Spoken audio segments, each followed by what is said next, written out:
어제 본문에서 하나님께서는 이미 사울에게서 왕의 권세를 빼앗아서 사울보다 나은 이웃에게 주겠다라고 선언을 하셨습니다. 하나님께서 말씀하신 사울보다 나은 이웃이 누구인가? 바로 사울의 사위가 될 다윗입니다. 이제 16장부터는 다윗은 계속해서 높아지고 사울은 계속해서 몰락하게 됩니다. 다윗이 등장을 하는데 사울이 처음 등장했을 때처럼 보잘것없는 청년이었던 사울의 그 모습처럼 다윗도 이름 없는 양치기 소년이었습니다. 하지만 그 끝은 사울과는 달리 다윗은 이스라엘의 목자의 역할을 감당하게 됩니다. 그리고 다윗의 왕조가 이스라엘에 깊이 뿌리내리게 되는 것입니다. 다윗은 하나님께서 예비하신 사람이었습니다. 사울이 등장할 때처럼 하나님께서 사무엘과 함께 모든 것을 다 준비하고 계십니다. 1절에 보니까 사무엘은요, 사울의 실패 때문에 오랫동안 슬퍼했던 것 같습니다.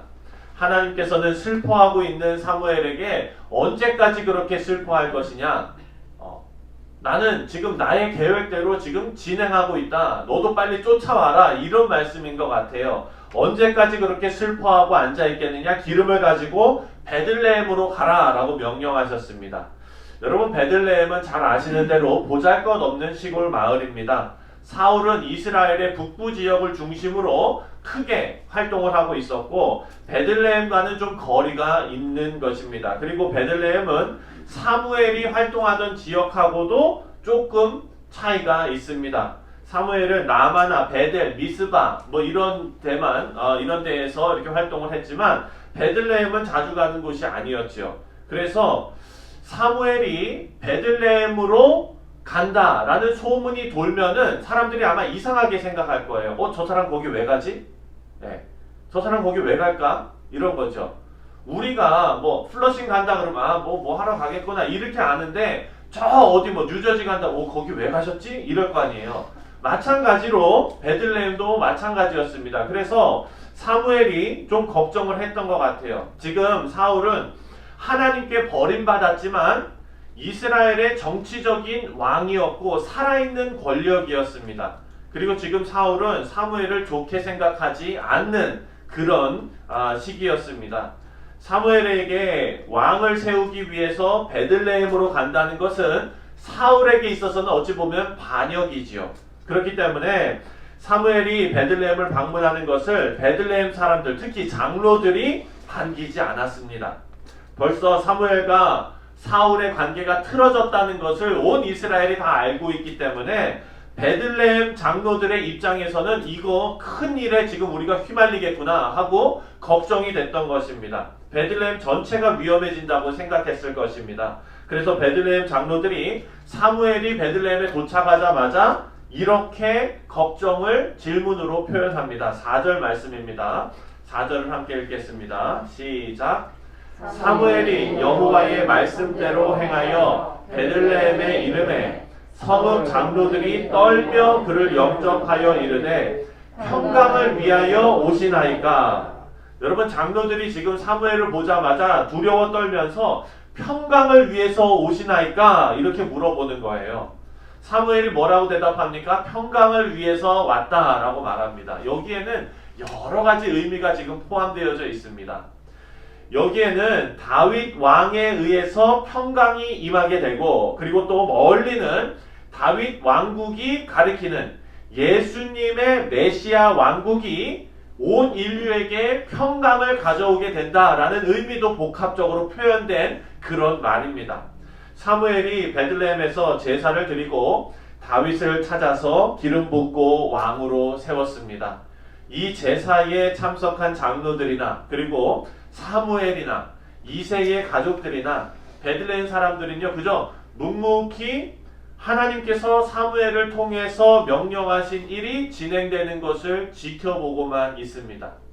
그 자리에서 그냥 기뻐서 야 우리 동네에서 왕이 난다 막 이러지를 못했던 거예요. 지금 분위기가 그렇지 않기 때문입니다.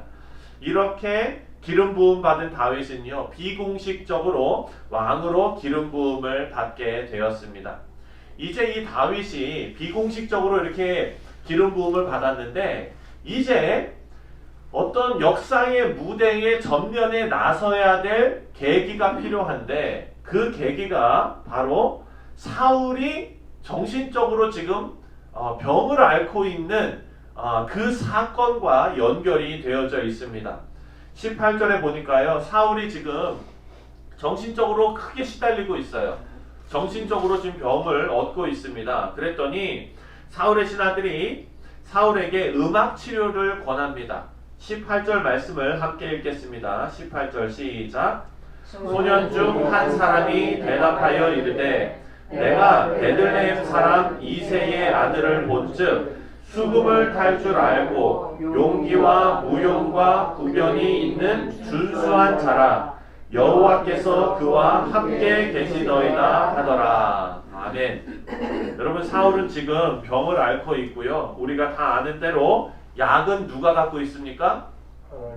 그렇죠. 하나님께서 가지고 계시죠. 그런데 그 하나님께서 누구와 함께 하십니까? 다윗과 함께 하세요. 그래서 사울은 병을 앓고 다윗은 하나님과 함께 하심으로 하나님의 능력으로 사울의 그 연약함을 돌보게 됩니다.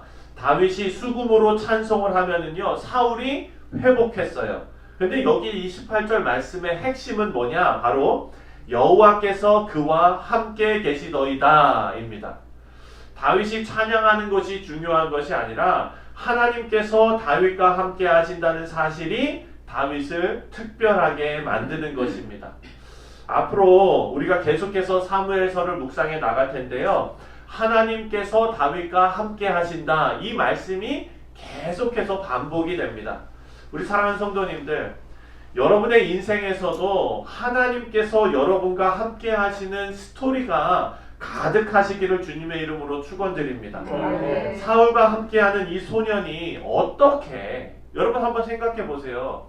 베들레헴의 작은 양치기 소년이에요. 그런데 한 나라의 왕이 지금 아픈데 그 왕과 함께하는 이 소년이 저 베들레헴의 작은 소년을 어떻게 알았을까요?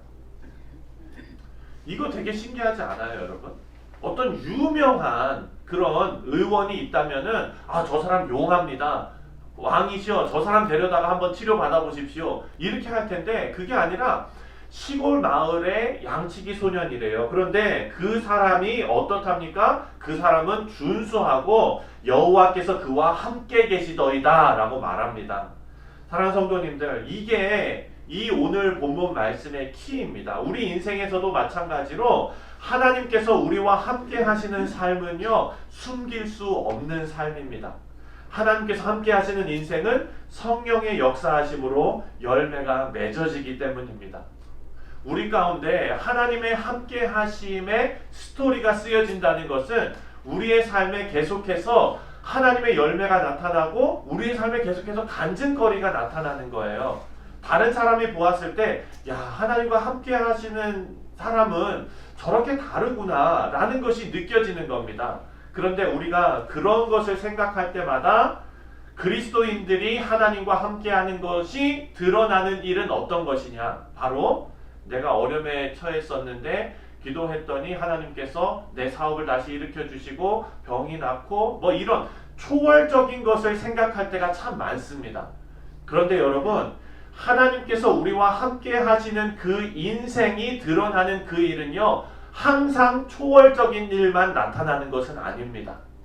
이것은요, 하나님께서 우리의 인생을 다스리는 것으로 나타나십니다.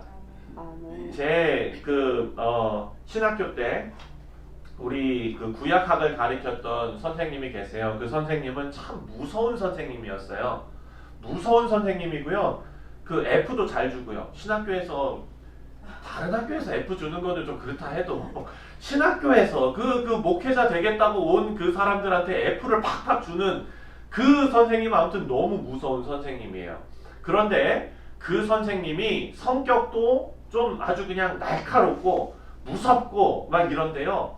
그 선생님이랑 같이 제가 이스라엘 성지순례를 같이 갔었어요. 근데 거기 갔는데 성지순례의 그 일정을 다 소화하시면서 얼마나 피곤하고 그러겠어요? 그럼에도 불구하고 우리와 함께 갔던 그 학생의 자녀, 조그만 아이가 있었는데 그 아이가 귀찮게 이 교수님을 쫓아다니면서 선생님 이건 뭐예요? 저건 뭐예요? 이건 무슨 열매예요? 저건 무슨 나무예요? 이러니까 제가 더 마음이 조마조마한 거예요. 아 저러다 제 F 맞는데 막 이러면서 저러다가 제 혼 나겠는데 이러는데 이 선생님이 그 아이의 정말 어쩌면은 지겨울 정도로 하는 그 질문에 인내심을 가지고 인자한 말로 다 답을 해주는 거예요.